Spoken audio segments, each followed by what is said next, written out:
I'm Liz, and by some twist of fate, I'm married to the most amazing guy I've ever met, Alex. We're both 28, living in our own place, managing our bills, and enjoying a life that's entirely our own. It's been a year since we tied the knot, and honestly, life has been good, except for one minor detail. Alex's parents. Don't get me wrong, I never expected to be the daughter-in-law of the year, but I also didn't expect to feel like an intruder in their family. From the moment I met my in-laws, it felt like I'd walked into a lion's den with a stake tied around my neck. My mother-in-law, Jane, had this way of looking at me as if she was trying to decide whether I was more of a nuisance or just plain dull. I could tell she had already judged me and found me lacking before I'd even managed a hello. Alex had given me a heads up about his mom. She can be a bit much, he said as we drove to their house for the first time. But don't take it personally, okay? I didn't, or at least I tried not to. At dinner, while passing the salt, Jane remarked, "You know, Stephanie used to cook such wonderful meals. Remember that risotto, honey?" she said to Alex, who just nodded, his jaw set tight. "Yeah, I remember," he replied, not looking at me. I sat there, salt shaker in hand, feeling invisible as they spoke about Stephanie as if I wasn't even there. A pang of hurt hit me, but I swallowed it down with a smile. "Sounds like she was a great cook," I said, trying to appear unaffected. Jane's eyes met mine, and she smiled, but it didn't quite reach her eyes. Oh, she was. She was a lot of things. That night, I told Alex how I felt like I was being measured against some ghost. Alex hugged me close. "You're the one I chose, Liz. That's all that matters." I wanted to believe him, but I soon realized that Jane had a long game in mind, and I was just a pawn she was eager to sacrifice. Living with allergies is more than just inconvenient. It feels like having a shadow constantly whispering danger in your ear. Peanuts have been my arch-nemesis since childhood. It started with a spoonful of peanut paste and a trip to the emergency room that left my parents with a clear message: keep her away from peanuts, and a long list of other foods if you want her to grow up. It's not just peanuts, though. Soy, peas, cherries, almonds, tomatoes, apricots, bananas, and even potatoes are off limits. It's a list that raises eyebrows with waiters and makes friends hesitate to invite me over for dinner. Jane knows this list by heart, yet every time we're over for dinner, she questions it. "Are you sure you can't even have a little bit of this pie? It has almond extract," she asked with a tone that wavered between concern and disbelief. I'd smile politely, though I'd rather not, and say, "Yeah, I'm sure. Thanks though." It was the same routine every time. I remember a particular family gathering where I was carefully navigating the buffet, mentally running through my checklist of safe foods. Alex was by my side, plate in hand, trying to help me find something I could eat without risk. That's when Jane swooped in with her sickly sweet voice. "Liz, you must try this casserole." I made sure it was Liz-friendly, she announced. But the glint in her eye didn't match her supposedly nurturing words. Alex paused with his fork midair. "Mom, you use cream of mushroom soup in this, right?" he asked, knowing that many brands include soy, which is a big no-no for me. Jane's smile faltered for a moment. "Oh, I think so. It should be fine," she said, her voice trailing off. But I knew it wasn't fine. We made our excuses, and I left the casserole untouched, though the incident lingered in my mind. It felt like a small victory in an ongoing battle where Jane seemed to hold all the cards because she controlled the kitchen. Navigating this world has become a careful operation. Dining out is like a strategic maneuver. Alex and I were at our favorite Italian place, a rare gem that understands the seriousness of food allergies. I recited my usual spiel to the waiter, who nodded in understanding. Alex watched me with those soft eyes of his, the ones that said he'd do anything to make my life easier. "You okay?" he asked after the waiter left. "Yeah, I'm fine. I just hate making a fuss," I replied, folding my napkin in my lap. "You're not making a fuss. You're making sure you don't, die," he said, half joking, half serious. I laughed, a short, grateful sound. "Well, when you put it that way." After dinner, as we walked under the clear night sky, I felt light and happy. That's when my phone buzzed with a text from Jane. Her words felt like a cloud over the moon, darkening the moment. "Be careful, Liz. Not everyone takes your conditions seriously. Wouldn't want anything to happen to you." I read the text to Alex, who wrapped an arm around me, pulling me close. "She's just trying to get to you," he said, but as much as I wanted to brush it off, I couldn't shake the feeling that Jane's message was more than just a jab. It was a warning, a reminder that my allergies made me vulnerable, not just to food, but to people like her who saw it as a weakness to exploit. The rest of the walk home felt heavier, overshadowed by the sting of her words. I couldn't stop thinking about all the close calls and accidental exposures and how easily something could go wrong. It wasn't just the peanuts, soy, or peas. It was the realization that my allergy was more than a personal struggle. It was a vulnerability that someone like Jane could see as an opportunity. That thought was scarier than any allergic reaction I'd ever had. Dinners at Jane's house always felt like a carefully orchestrated production where everyone knew their parts except me. I was the wild card, the one who could unintentionally cause a scene with a single bite. Alex tried his best to make things better, but there's only so much you can do when you're on someone else's turf. One particular evening, the tension was as thick as the gravy on the table. Jane was bustling around, placing dish after dish on the table. I sat there, my own plate empty, waiting to figure out what I could eat without risking a trip to the hospital. "Alex, darling, pass the green beans to Liz. They're just divine," Jane said, her voice dripping with sweetness that didn't reach her eyes. I eyed the beans warily. "What's in them?" I asked. "Oh, just a touch of almond slivers for crunch," she said, waving a hand dismissively. I raised my hand to stop Alex's reach. "I can't eat those. Remember, almonds are a no-go for me." Jane feigned surprise, placing a hand on her chest. "Oh dear, I must have forgotten. Silly me." Alex's chair scraped back as he stood up. "Mom, this is serious. Liz could end up in the hospital." His voice was firm, edged with frustration that made Jane's eyes narrow slightly. "I just wanted to make something nice," she said defensively. "It's not my fault Liz has all these allergies." The room fell into an uncomfortable silence. The other relatives glanced around, forks paused midair, unsure where to look. I felt a flush creeping up my neck, embarrassed by the sudden spotlight. Alex's dad, Mark, tried to break the tension. "Let's just enjoy the meal, shall we? There's plenty Liz can eat." But the damage was done. The rest of the dinner passed in strained politeness, with Jane asking pointed questions about my allergies as if she were taking notes for next time. Later, when Alex and I were alone, he apologized. "I'm sorry, Liz. I should have double-checked everything before we came." I shook my head, weary of always feeling like a problem to be managed. "It's not your fault, but I'm starting to think your mom does these things on purpose." He didn't answer, and he didn't need to. We both knew the truth. Jane was serving up a side of malice with every meal, and I was the main course. I could always tell when Jane had been working on Alex. He'd get this distant look in his eyes like he was seeing me but also seeing through me, weighing her words against his own judgment. That evening was no different. It felt like a cloud had settled over him before he even said a word. "Mom thinks we should consider." "Well, she thinks we might not be thinking about the future enough," Alex muttered, not meeting my eye as he fumbled with the TV remote. "The future?" I asked, a sinking feeling in my gut. "Yeah, you know, kids and your health issues," he continued, the word issues hanging awkwardly between us. I felt a tightness in my chest. "She talked to you about my allergies again, didn't she?" He sighed, setting the remote down. "She's just worried, Liz. She thinks it's a lot for us to handle, especially if we want a family."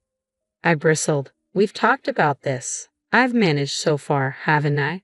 There are plenty of people with allergies who have kids." Alex ran a hand through his hair, a clear sign of his stress. I know. It's just that she has this way of making me doubt things." The room fell silent for a moment, the tension palpable. I watched him, the man I loved, wrestling with the seeds of doubt his mother had planted. "Alex, do you doubt us?" I asked, my voice barely above a whisper. "No." He looked up, his eyes clear and firm. "No, I don't. I just hate that she keeps bringing it up. I hate that it makes us fight." I reached for his hand, our fingers intertwining. "We're not fighting. We're on the same side, remember?" He nodded, pulling me into a hug. "You and me against the world." "Right," I said, though as I held him, I couldn't shake the feeling that Jane's words were like weeds threatening to overtake the beautiful thing we had. I realized then that it wasn't just my allergies that needed managing. It was the doubts that could seep into even the strongest relationships. When the news of my pregnancy came, Alex's voice was a mix of pride and caution as he assessed his mother's reaction. "That's wonderful," Jane managed to say, the words sounding foreign on her tongue. "We must have a family dinner to celebrate." I was skeptical. Celebrations at Jane's were rarely just celebrations. but the hopeful look in Alex's eyes convinced me to agree. On the night of the dinner, the house buzzed with relatives. Jane played the perfect hostess, gliding from guest to guest with an almost convincing grace.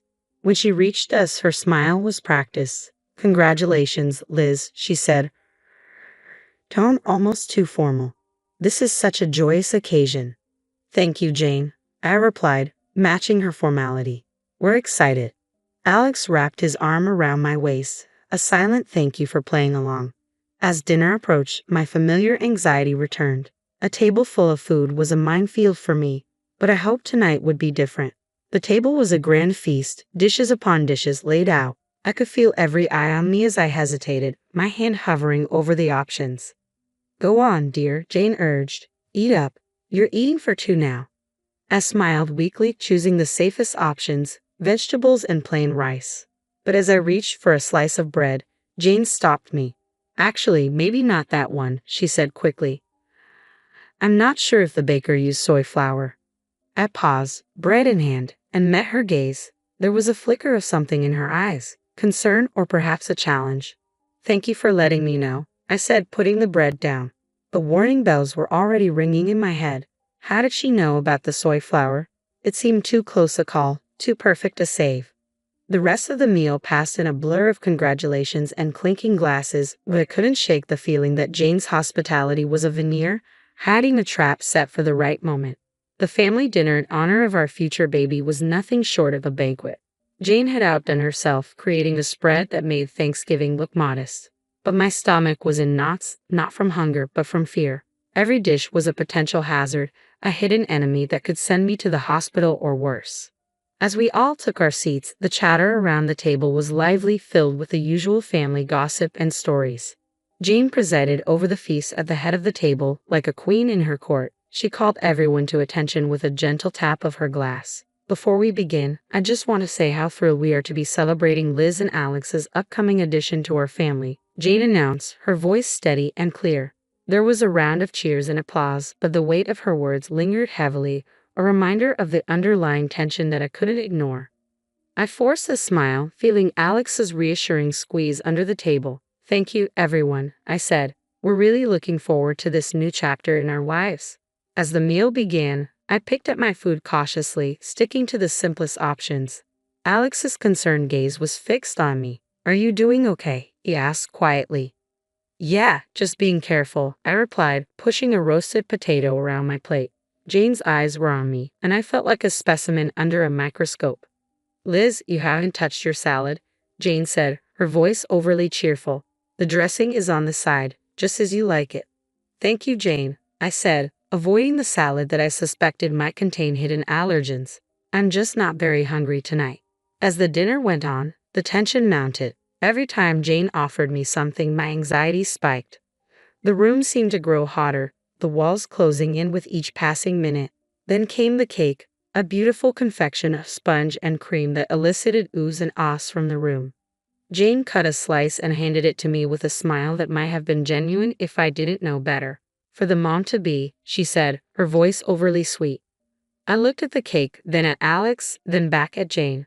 "I really shouldn't," I said, though it looked delicious. "Oh, come on, Liz," Jane pressed, her voice as sweet as the icing. "One little bite won't hurt for the baby." That's when Alex's dad, Mark, intervened. With a swift movement, he knocked the plate from my hands. The cake tumbled to the floor, and a stunned silence fell over the room. "What the hell, Dad?" Alex exclaimed, his voice a mix of anger and confusion. Mark stood, his face pale but his voice firm. "I saw the label in the trash. That cake has peanut oil in it." The room erupted into chaos. Jane's face was a mask of shock, but her eyes betrayed her. There was a flash of something darker, perhaps fear or guilt. Alex stood, his chair clattering behind him. "Mom, did you know about this?" he demanded. Jane's mouth opened and closed, but no words came out. In that moment, the truth was as clear as the danger that had been on my plate. The room fell silent, the dropped cake on the hardwood floor like a crime scene. Everyone's eyes were locked on Jane, who seemed to shrink under the collective gaze. "Mom, is it true? Did you know?" Alex's voice cut through the tension, sharp and demanding. Jane's eyes flickered with something dark before she regained her composure. "Of course not," she said, her voice trailing off. unconvincing. Mark wasn't having any of it. I saw the shopping list, Jane. Peanut oil for the cake. It was right there in your handwriting, he said, his voice steady but laced with disappointment. The murmurs around the table grew louder, a mix of disbelief and anger bubbling up from the family. Alex's hands were balled into fists, his voice shaking. How could you, Mom? Liz could have died. I was frozen in my seat, the gravity of the situation anchoring me down. This wasn't just carelessness or forgetfulness. It was intentional. Jane's mask finally slipped, her face twisting in anger. I never wanted it to come to this, but Jane's words cut deeply. She's not right for you, Alex, she said, her voice dripping with disdain. She's weak, and now she's bringing a child into this world who will be just like her. Alex's face was a mix of disbelief and anger. He stepped toward his mother, his voice rising. Weak? Liz is the strongest person I know. How could you be so cruel? I felt the weight of Jane's words pressing down on me, the eyes of the room watching for any sign of me breaking under the strain. But I held firm. Jane, I said, my voice surprisingly steady, you've made your feelings clear. But this isn't just about me. It's about a family, a grandchild. Jane's gaze dropped, her jaw clenched. For the first time, I saw a flicker of fear in her eyes. Maybe she realized that her actions had not only endangered me but had also jeopardized her relationship with her son, her reputation, everything. The rest of the evening blurred into a chaotic mix of arguments, tears, and hushed conversations as the family struggled to process what had happened. Alex and I left early, the weight of the night heavy on our shoulders. The drive home was silent, filled with the kind of weighty quiet that lingers between unsaid words. When we finally walked through our front door, the echoes of the night still resonated. Alex was the first to break the silence. I can't believe my own mother would do something like that, he said, his voice hollow.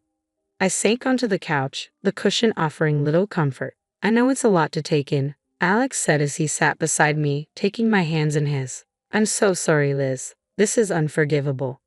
I looked at him, the pain in his eyes making my heart ache. It's not your fault, Alex. We couldn't have known she'd go this far, I reassured him. But the truth was clear. Jane had crossed the line, and there was no going back. Our family was fractured, some shocked and appalled by Jane's actions, while others struggled to comprehend the situation. In the days that followed, Alex's phone buzzed incessantly with calls and messages. Relators wanted to express their shock, support, and apologies. Amidst it all, there was a deafening silence from Jane. No apologies, no explanations, just emptiness. A week later, Alex delivered the news. Dad left her, he said quietly. He can't get past what she did. It's been a long time coming. I wasn't sure how to process it. Relief, sadness, pity for Jane. And Jane? I asked tentatively. She's not handling it well, Alex replied, a hint of regret in his tone. She's alone now. We sat in our living room, surrounded by the walls we painted together and the furniture we'd chosen during countless trips to the store. It was our home, filled with our memories and love. Outside, a storm seemed to brew, threatening to uproot everything. Yet in that moment, I realized that despite the turmoil, we had each other. We were a team about to welcome a new life into the world, and that was what mattered most. I love you, Liz, Alex said, pulling me close. I love you too, I whispered back. The fallout from that night would linger, leaving scars that would take time to heal. But as I looked at Alex and the life we had built, and as we prepared for the future, I knew we could weather any storm together. Jane was a chapter in our lives that had ended, a story that would not define us. From now on, it was just us, our baby, and the road ahead. Whatever came, we would face it together.